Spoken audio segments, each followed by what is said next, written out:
munaasabadan uu soo abaabulay maamulka degmada Cabdicasiis oo xariga looga jareeyay wadada Jayga ee gasha garoonka ciyaaraha ee Banaadir Stadium ayaa maanta lagu qabtay degmada Cabdicasiis ee gobolka Banaadir waxaana ka soo qayb galay qaar ka mid ah gudoomiyaasha degmooyinka gobolka Banaadir ururka haweenka degmada Cabdicasiis maamulka gobolka Banaadir iyo marti sharaf kale waxaana wadadan dib u dayactirkeeda gacan ka geystay maamulka gobolka Banaadir ugu horeyn waxaa munaasabada ka hadlay gudoomiyaha degmada Cabdicasiis Cabdullaahi Xuseen Xasan Fanax isagoo ka hadlay waxqabadka degmada Cabdicasiis taasoo uu sheegay in qaybaha kala duwan ee bulshada ku nool degmada Cabdicasiis ay dadaal ugu jiraan sidii ay ugu qayb qaadan lahaayeen horumarka degmada Cabdicasiis munaasabadan qiimaha iyo qaayaha leh ee lagu xusayo waxqabadka gobolka Banaadir qayb kamid ah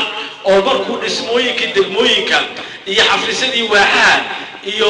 gudoomiye ku-xigeenada maamulka meesha ku shaqeynaya ka soo jeesay hadda u soo jeestay jidadkii degmooyinka galayay inuu ka shaqeeyo oo yaani ka dhigo meel wada macquul sidoo kale gudoomiyaha gobolka Banaadir ahna duqa magaalada Muqdisho Maxamuud Axmed Nuur Tarsan oo ka hadlay munaasabada ayaa faahfaahin ka bixiyay waxqabadka degmada Cabdicasiis iyo jidkan oo maanta xariga laga jaray wuxuuna ku booriyay bulshada Soomaaliyeed ee ku dhaqan degmada Cabdicasiis in ay ka qayb qaataan amniga isla markaana ay la shaqeeyaan ciidamada ammaanka degmada ayna soo sheegaan cadawga ku dhex dhuumaalaysanaya bulshada dhexdeeda jidkan la dhisay ee ciidda miiran ahaa ee lagu furahayay degmadani 2011 mase 2011 ayaan mar imid iga rumaysta xafiiska hadda gudoomiyaha ah qolal ka mid ah xaar bini aadan baa dhex yaalay hada wallahi meel bini aadanka uu ku saxaroodo ayay ahayd waan ka naxay haddana waad arkaysiin quruxdeeda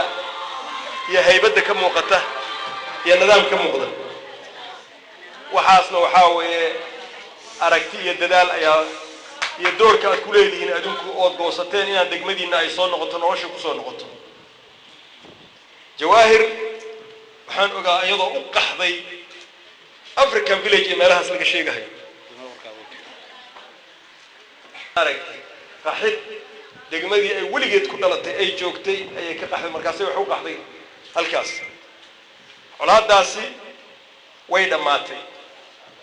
dad yar baas colaada nagu haya haddaan si annakii adinkuba aan ka tashano colaadaas waan dabar jari karaynaa waa baabi'in karaynaa